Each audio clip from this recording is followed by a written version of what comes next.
The Flowering of the Strange Orchid by H. G. Wells. The buying of orchids always has in it a certain speculative flavour. You have before you the brown shrivelled lump of tissue, and for the rest you must trust your judgment, or the auctioneer, or your good luck, as your taste may incline.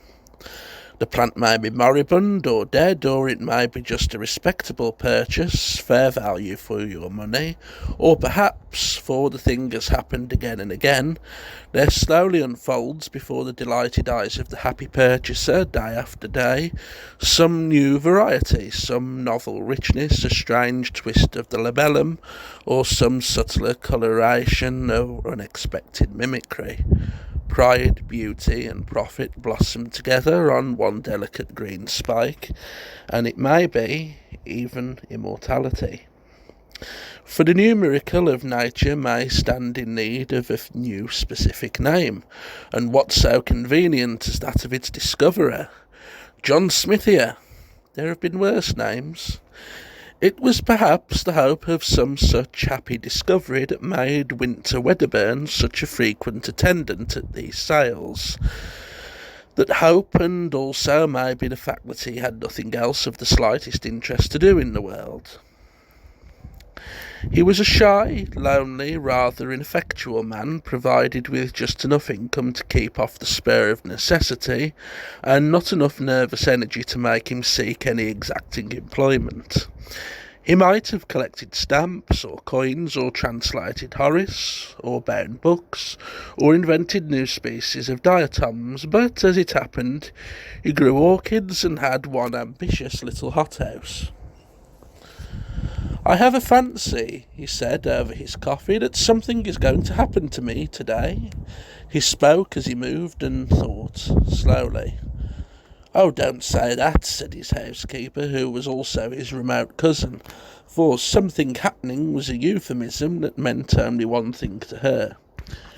"You misunderstand me. I mean nothing unpleasant." "No, what do I mean? I scarcely know." "Today," he continued after a pause, "Peters are going to sell a batch of plants from the Andamans and the Indies. I shall go up and see what they have. It may be I shall buy something good, unawares. That may be it." He passed his cup for his second cupful of coffee. "Are those the things collected by that poor young fellow that you told me of the other day?" asked his cousin, as she filled his cup. "Yes," he said, and became meditative over a piece of toast. "Nothing ever does happen to me," he remarked presently, beginning to think aloud. "I wonder why. Things enough happen to other people. There is Harvey. Only the other week, on Monday, he picked up sixpence. On Wednesday, his chicks all had the staggers. On Friday, his cousin came home from Australia, and on Saturday he broke his ankle. What a whirl of excitement compared to me." "I think I would rather be without so much excitement," said his housekeeper. "It can't be good for you."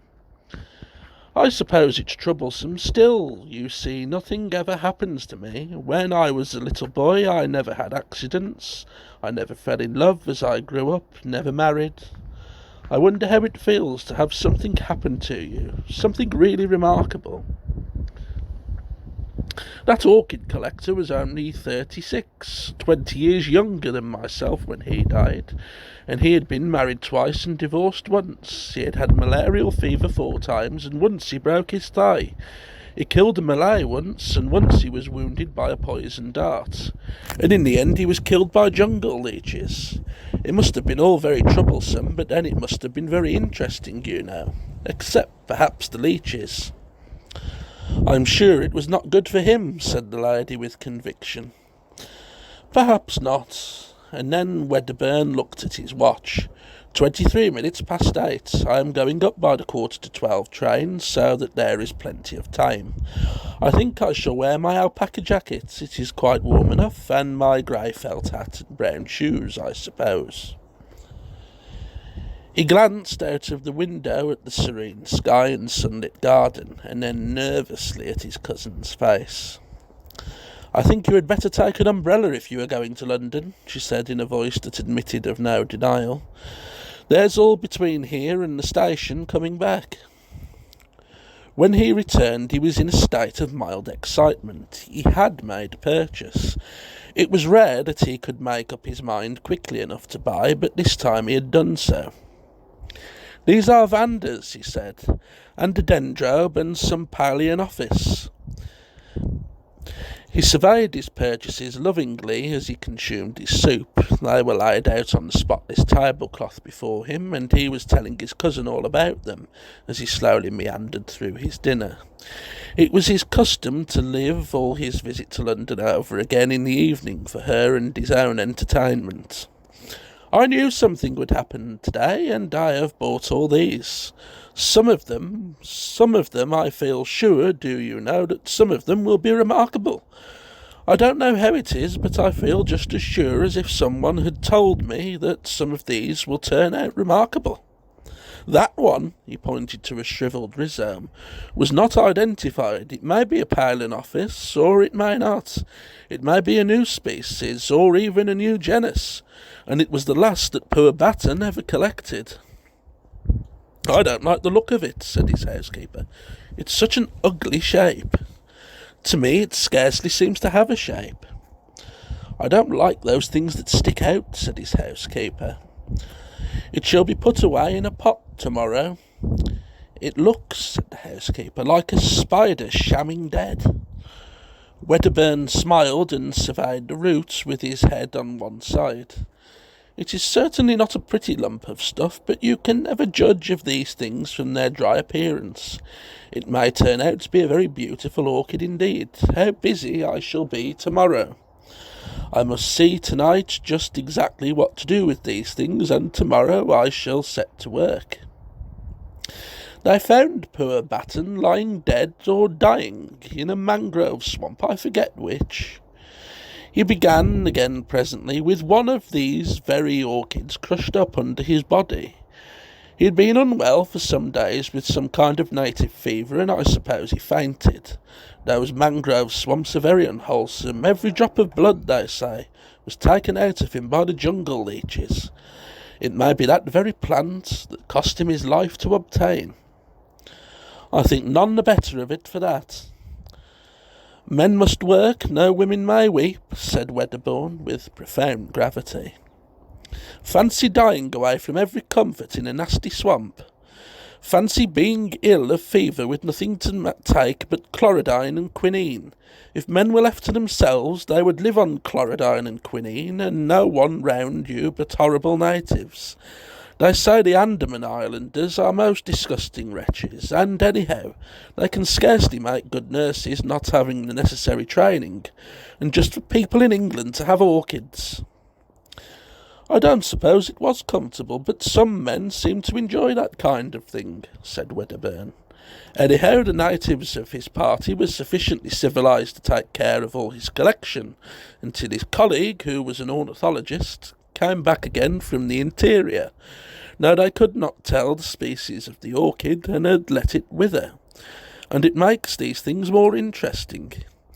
It makes them disgusting. I should be afraid of some of the malaria clinging to them. And just think, there has been a dead body lying across that ugly thing. I never thought of that before. There, I declare I cannot eat another mouthful of dinner. I will take them off the table if you like, and put them in the window seat. I can see them just as well there." The next few days he was indeed singularly busy in his steamy little hothouse, fussing about with charcoal lumps of teak moss, and all the other mysteries of the orchid cultivator. He considered he was having a wonderfully eventful time. In the evening he would talk about these new orchids to his friends, and over again he reverted to his expectation of something strange. Several of the Vandas and the Dendrobium died under his care, but presently the strange orchid began to show signs of life. He was delighted, and took his housekeeper right away from jam-making to see it at once. Directly he made the discovery. "That is a bud," he said, "and presently there will be a lot of leaves there, and those little things coming out here are aerial rootlets." "They look to me like little white fingers poking out of the brown," said his housekeeper. "I don't like them." "Why not?" "I don't know. They look like fingers trying to get at you. I can't help my likes and dislikes." "I don't know for certain, but I don't think there are any orchids I know that have aerial rootlets quite like that. It may be my fancy, of course. You see, they are a little flattened at the ends." "I don't like them," said his housekeeper, suddenly shivering and turning away.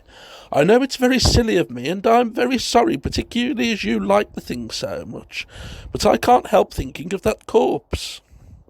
"But it may not be that particular plant. That was merely a guess of mine." His housekeeper shrugged her shoulders. "Anyhow, I don't like it," she said. Wedderburn felt a little hurt at her dislike to the plant, but that did not prevent his talking to her about orchids generally, and this orchid in particular whenever he felt inclined.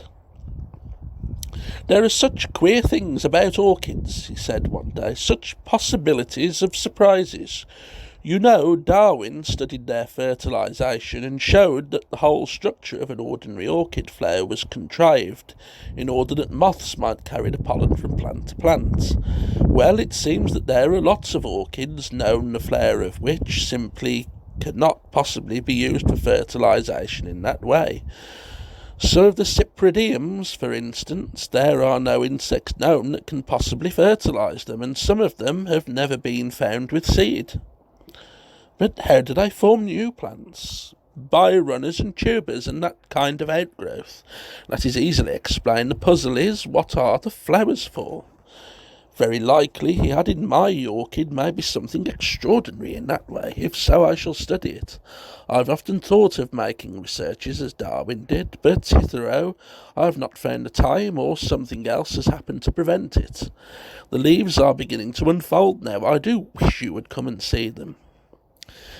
But she said that the orchid house was so hot it gave her the headache. She had seen the plant once again, and the aerial rootlets, which were now some of them more than a foot long, had unfortunately reminded her of tentacles reaching out after something, and they got into her dreams, growing after her with incredible rapidity, so that she had settled in her entire satisfaction that she would not see that plant again, and Wedderburn had to admire its leaves alone. They were of the ordinary broad form and a deep glossy green, with splashes and dots of deep red towards the base. He knew of no other leaves quite like them. The plant was placed on a low bench near the thermometer, and close by was a simple arrangement by which a tap dripped on the hot water pipes and kept the air steamy, and he spent his afternoons now with some regularity meditating on the approaching flowering of this strange plant.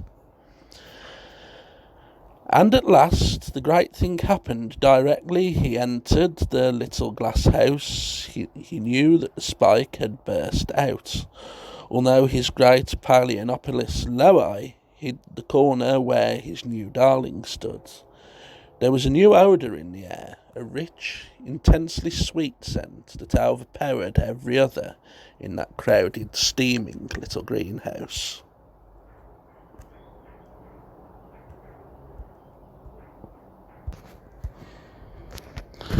Directly he noticed this, he hurried down to the strange orchid, and behold, the trailing green spikes bore now 3 great splashes of blossom from which the overpowering sweetness proceeded. He stopped before them in an ecstasy of admiration. The flowers were white with streaks of golden orange. Upon the petals the heavy labellum was coiled into an intricate projection, and a wonderful bluish purple mingled there with the gold.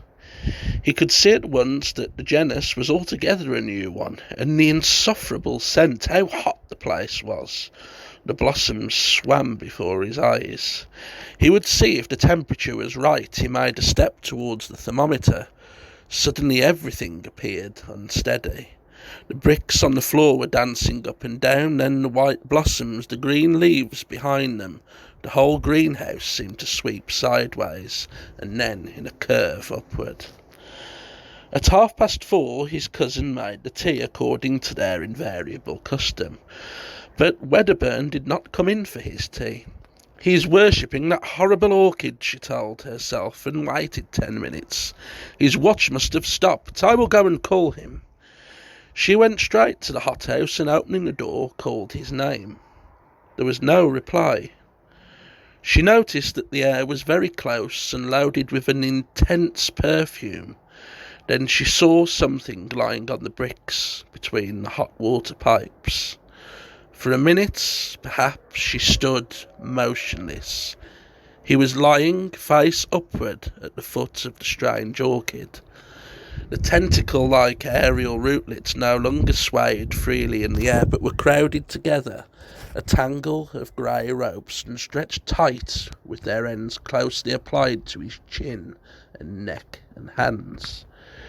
She did not understand. Then she saw from under one of the exultant tentacles upon his cheek there trickled a little thread of blood.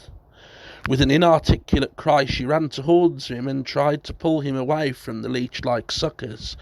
She snapped two of these tentacles and their sap dripped red. Then the over-repairing scent of the blossom began to make her head reel.